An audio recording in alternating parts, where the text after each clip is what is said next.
Hello all, Shadwell here, ready to talk about the next film in my collection, Hell Night from 1981. It's directed by Tom DeSimone and stars Linda Blair and Vincent Van Patten. Aha! I found it. The string that connects Fade to Black and Hell Night together, which makes it make sense to include them in a double feature disc, and is thankfully more than both just being films from the early 80s. They are both produced by Irwin Yablans. Irwin Yablans, rest in peace, was also one of the executive producers for the first 3 Halloween films, so, he got out when the gooding was good on that one.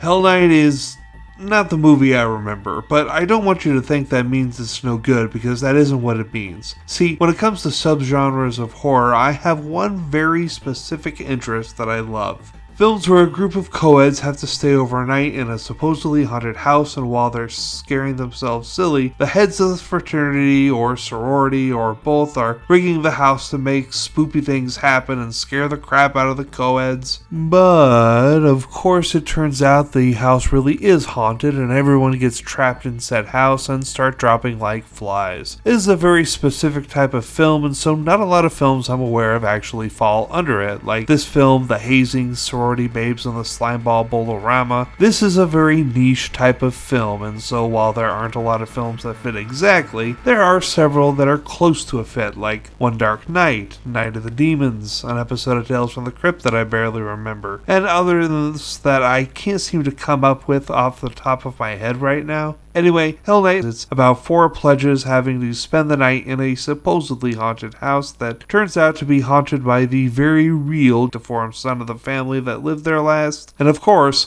all hell breaks loose. All Hell Night breaks loose. Although I thought the house was haunted by ghosts, and it turns out that a deformed killer lives in the walls and the tunnels in the basement, but even though it's not a haunted house in the classic sense, it's still a movie that is well worth your time, and stars a young post-The Exorcist Linda Blair scream queening it up. This is also the earliest credit I can find for The Green Mile and The Shawshank Redemption director Frank Darabont as a production assistant. I found out this information in the credits after the film one day years ago, and I remember checking his IMDb page to see if it was there, and it wasn't, so I added it. So when you go to his IMDb page and find his very first credit all the way back in 1981, that shit was me. I'm giving Hell Night a B because it ain't bad even if it's not what I remember. Tomorrow it's back to the 50 excellent 80s films with the film High Risk.